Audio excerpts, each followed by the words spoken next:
Hi, everyone, and welcome to State of State, a Penn State football show presented by FanDuel. Make every moment more. I'm Tom Hannifan. We're awaiting Penn State legend Deon Butler is experiencing some technical difficulties right now. Justin King is out. So going to get this live stream started and wait for everybody to file in. Very excited to hear what everybody thinks about what just transpired. So Penn State falling by a score of 25-24 on the road against Iowa. And this was a game where Penn State was the underdog by a spread of 3.5, according to our friends at FanDuel. So for those of you that were interested in that, Penn State covered the spread. Outside of that, this was exactly what Terry Smith promised in terms of effort and motivated play. And that is the silver lining that I am choosing to take from this game at this point. There's still a lot that needs to be corrected over time with this Penn State football team, but I am legitimately very proud of the way that this team fought and played throughout this game. There was no sign of quit whatsoever from the players, and this was a very hard-fought, very physical game on both sides of the ball. So the effort, at least you saw that, and I appreciated that from Terry Smith. From the very beginning, Terry Smith said, we're going to empty the clip, and it is very hard to argue the point that Penn State left or did not leave everything on the field in this game.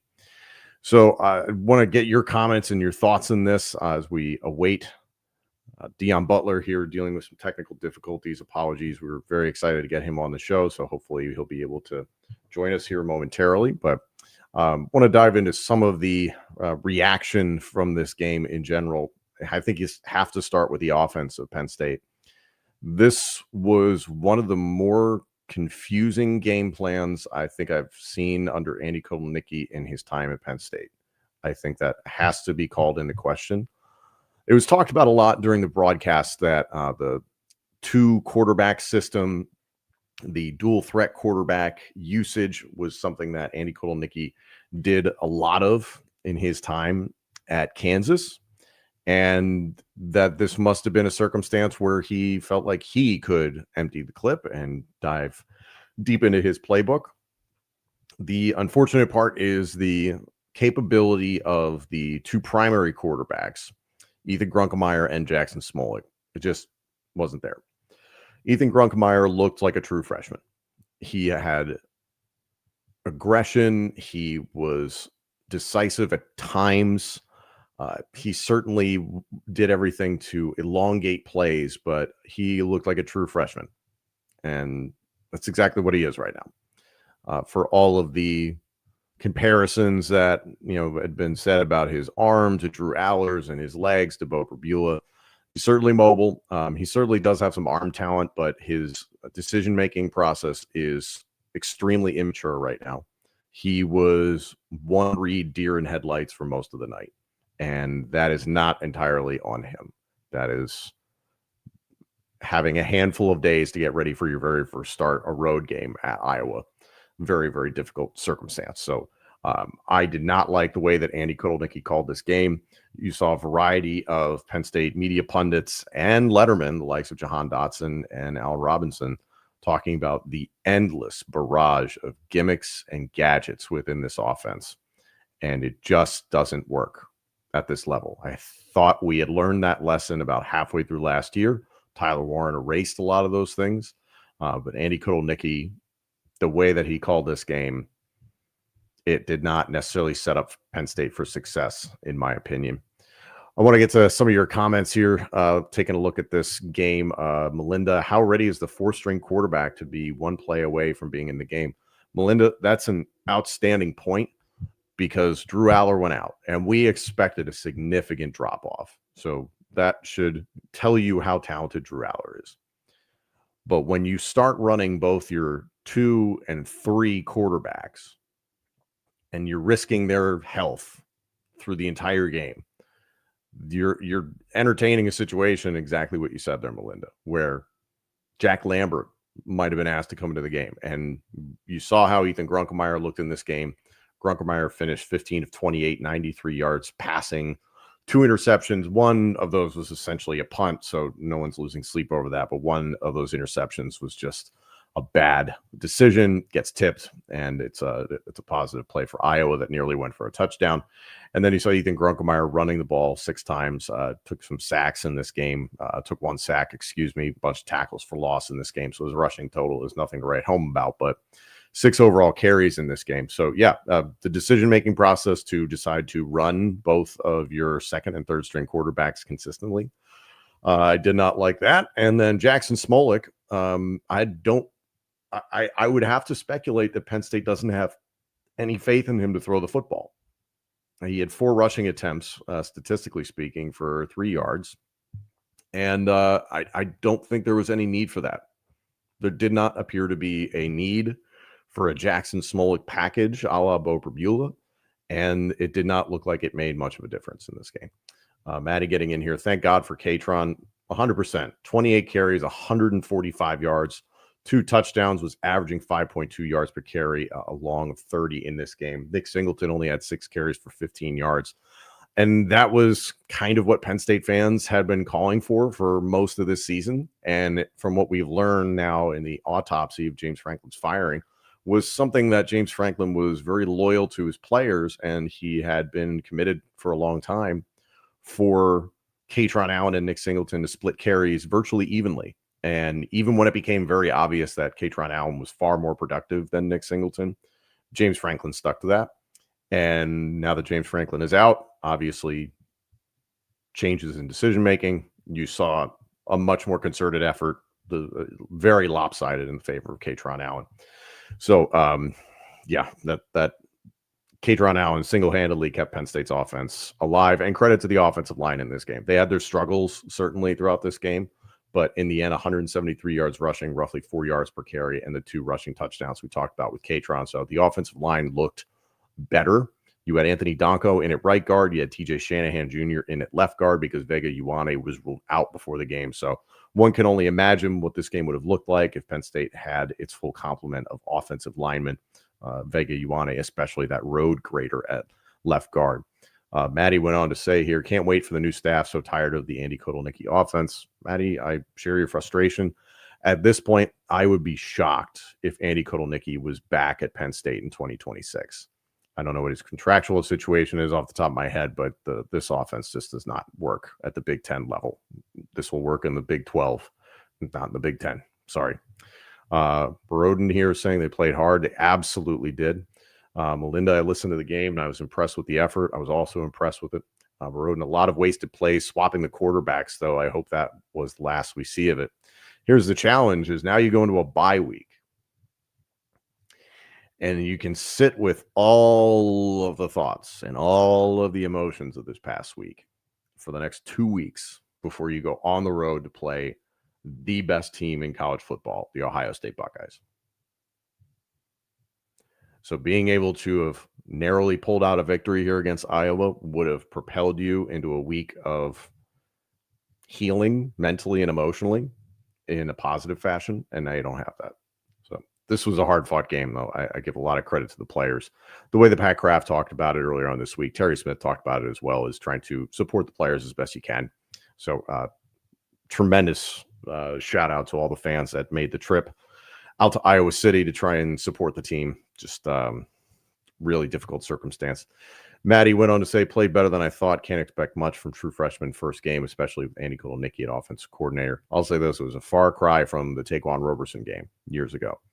Chris, not bad for the interim head coach and the backup quarterback now. If only the defense could stop the run better, we might get a decent bowl game this season and end on a high note.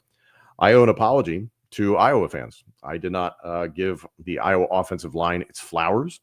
And I was curious to see in this game if their performance against Indiana, where ultimately Iowa's rushing attack netted less than 100 yards rushing in that game, if Penn State would be able to do something similar, because Penn State's overall ability, I thought, would probably be the second best defensive unit that Iowa would face this season.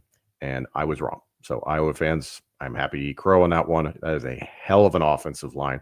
Kamari Moulton should have gotten the ball 10 times more than he did. 17 carries for 99 yards. long of 21, 5.8 yards per carry. Mark Gronowski, leading rusher, 130 yards on the ground, 2 touchdowns on the ground, average 14.4 yards per carry. Penn State just did not have an answer for the QB run game. And it wasn't, most of the time, it wasn't even designed QB run. Yes, there were RPOs, but there were certainly options where he just took off. And Penn State, lack of depth at linebacker, having to use Key Wheatley to come down and try and be more of a significant presence in the run defensive game.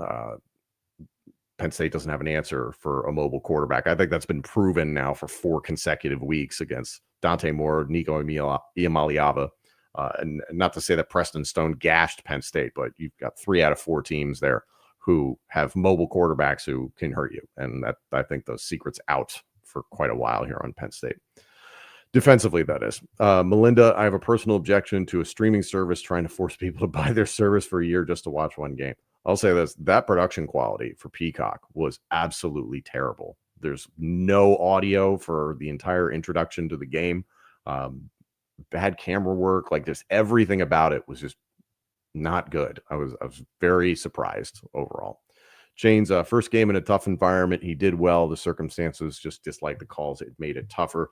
James, don't know if you're talking about Terry Smith or Ethan Grunkemeyer there. I'd imagine you're talking about Ethan Grunkemeyer, but he was very much in a circumstance where he could only make one read.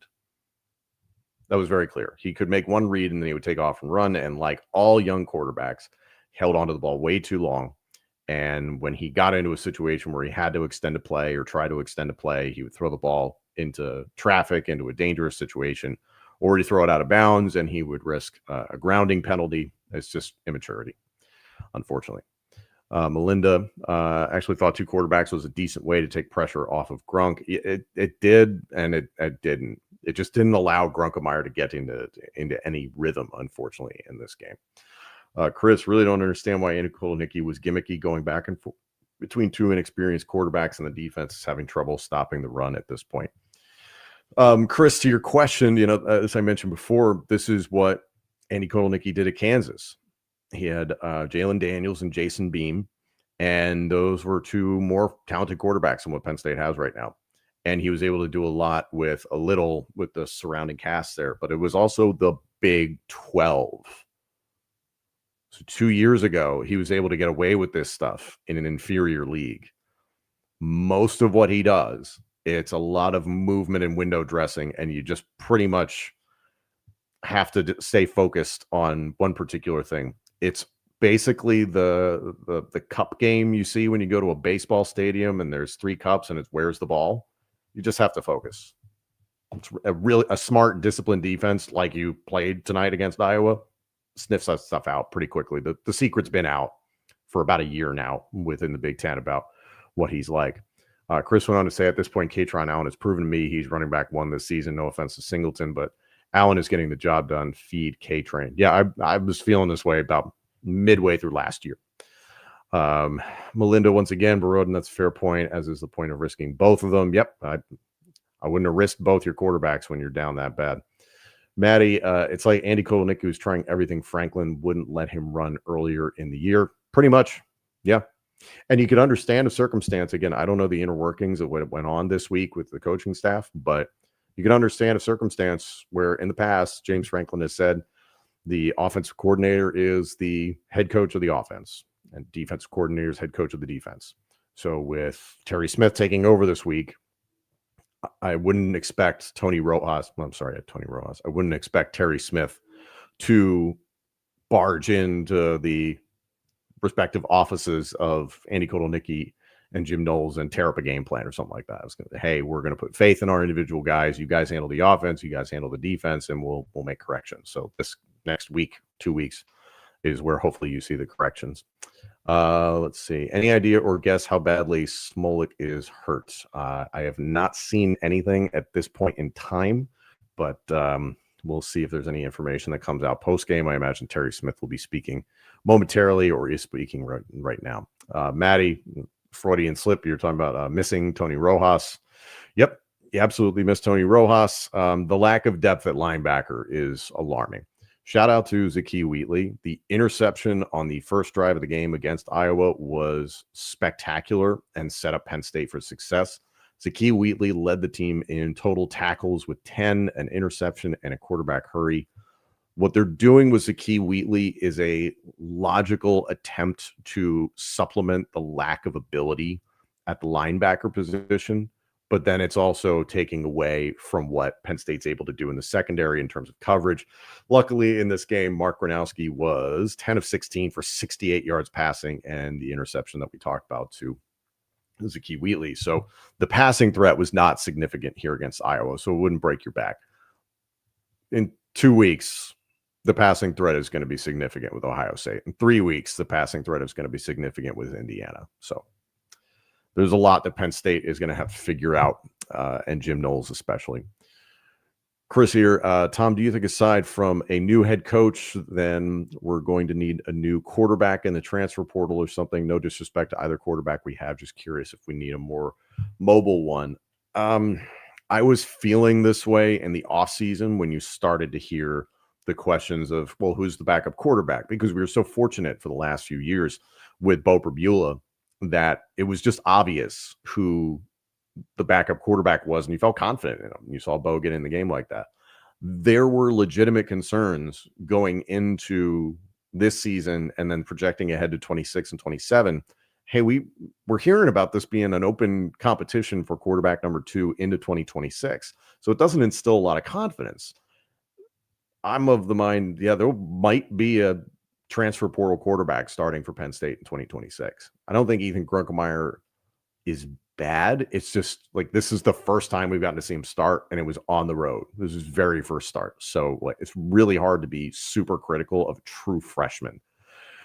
There's a lot of growing pains that he has to endure at this point, and Penn State will have to endure along with him. So I wouldn't be shocked if Penn State went and got somebody in the transfer portal, because clearly they didn't trust Jackson Smolik to throw the ball. This was an offensive coordinator in Andy Kotelnicki that was calling a game scared of his quarterbacks and trying to mitigate more errors or cut down on the margin of error. So yeah, Chris, I would not be shocked if Penn State hopped in the transfer portal for a wide receiver. Maddie, these losses don't hurt that bad now. Head coach is gone. I already figured the season was over, waiting on good change to come, hopefully for a bright future. Maddie, I am with you too. Yeah, you can't swap quarterback in and out. The great teams don't do that. Fair. Andy Kotelnicki offense is not Big Ten football. Agreed. Rob Burwell, member for 4 months. Thank you so much. For those of you that are watching and will be listening, if you haven't done so already, you can become a member of our YouTube channel for just 99 cents a month. You get all past and upcoming episodes of State of State, ad-free, commercial-free. Just follow the link in the description of this podcast, whether that's on YouTube or audio only. We got a lot of new members recently. Rob, thank you very much, and we appreciate your donation to the channel. That's very nice of you. What other questions do we have in here? Yeah, just to kind of touch on some other stuff. The defense in this game for Penn State, outstanding offensive line play by Iowa. Absolutely outstanding. So it's very difficult for me to get too upset about this. You saw Yvonne Kamaju get involved in the game. Zariah Fisher came out due to injury at points. You saw a lot of different bodies getting involved at defensive line and as well at linebacker, just trying to shake things up, trying to get some new involvement. I was very surprised at the way that Iowa played this game for the most part. I was very surprised at some of the decisions that they made throughout this game. The decision to kick the field goal from 66 yards out based on that trajectory and the way that Justin Lustig had been setting up the defensive line to literally jump the center to try and block kicks the entire season and this entire game. I was like, this doesn't set up well. For Elliott Washington to return for a touchdown, absolutely sensational, just incredible. And you could tell based on the first handful of drives of this game that Penn State was going to need the defense or special teams to score points because the offense was just not proving the ability to chain together sustainable drives. And I thought the best thing that Penn State was able to do on the field in this, for the most part, controlled time of possession. But in the end, yeah, Penn State 36 minutes, 12 seconds time of possession to 23 minutes, 48 seconds for Iowa. So, I mean, it's great that they were able to do that and grind out yards and grind out plays, but still, this was an offense that was 6 of 13 on third down. And there were a lot of different elements in this game where there were penalties or no penalty calls, or just the way the ball bounced, or some odd decisions by Iowa throughout this game from a game management standpoint where you just kind of scratched your head. And had it not been for some of those elements, this could have been out of hand in Iowa's favor. I was scratching my head in the first half. I do not understand why Iowa insisted on throwing the ball. I understand going for balance, but at the end of the first half, Kamari Moulton was averaging 8 yards per carry against Penn State. That was an incredible offensive effort by Iowa's running game. At least that offensive line did a stellar job. Penn State's deficiencies along the defensive line are obvious at this point, and it's really difficult to sit back and rely on past evaluations of overall talent at this point and say Penn State is fielding a better team than the teams they are playing, because we legitimately just don't know the answer to that anymore. And I think we kind of have our answer. So the next 3 weeks are going to be tough. They're going to be really tough. Maddie, thank you for becoming a member of our YouTube channel. We appreciate that so much. We try and, give you guys what you want, and that there are a lot of ads that YouTube puts up. We have to include ads in the show. It's how we make money. It's how we keep the show going. But, we want to offer this to people that, care about this. So we really appreciate it, Maddie. Thank you very much. This one is from Azrice Fire 86. Defense is incapable of getting off the field on third downs. Yep. Struggled with that. Really struggled with that. In this game, Iowa was held to 4 of 10 on third down, but they just had some instances when they did convert. It was backbreaking for Penn State. Maddie saying Iowa stopped running the ball. That was nuts. Yeah, I was texting a dear friend of mine who was at the game and is an Iowa fan. And I said to him, I was like, if you guys just ran the ball the rest of the game, just under center, hand it off, you'll win. Their offensive line was throwing around Penn State's defensive line for much of this game. Melinda, did Aller go to the game? No, from what I understand, he did not. He's been recovering. He had surgery on his left ankle, broke his ankle. I think I saw a report online that he is expected to be healthy in time for Penn State's pro day for his preparation for the NFL draft. So we'll see if that is the truth. This if you guys have any other thoughts or questions, I'm all ears on this one, but I will take away from this game that Penn State played hard and did exactly as Terry Smith promised, that there was a toughness, there was a grittiness about Penn State. They did not quit. They did not give up in this game. At no point did I see body language of a team that was uninspired. The issues on the offensive side of the ball, you ran up against a really damn good defense, top 10 defense in the country in multiple categories: smart, disciplined, and physical. Penn State's offensive line issues continue. I'm not even that mad at the pass catchers. I mean, I'm sure Devontae Ross is ticked off because last year he scored 3 touchdowns on this Iowa team and he was playing for Troy. So I'm sure there's a lot of frustration. I'm sure there's a lot of frustration for Nick Singleton, his workload being reduced after, James Franklin gets fired. Katron Allen plays a really hard-fought game, but part of the luxury of having those two guys was they elongated each other's careers. So it's a lot. So defensively, there's so many things to pick at, but at the same time, I'm very proud of the effort that was put forward in this game. If there's any other questions or comments here, please get in our YouTube comment section and get at us on social media at State of State Pod on X or Instagram. I want to sincerely apologize. We were expecting to have Deon Butler here as a part of this show. I understand he's having significant technical difficulties, so we were unable to get him on here, but hopefully can get him on at some time in the future. So the final score from Iowa City: Penn State drops its 4th consecutive game, this one in the wake of the firing of Penn State head football coach James Franklin. Final score: Iowa 25, Penn State 24. Thank you for tuning in here to State of State, a Penn State football show presented by FanDuel.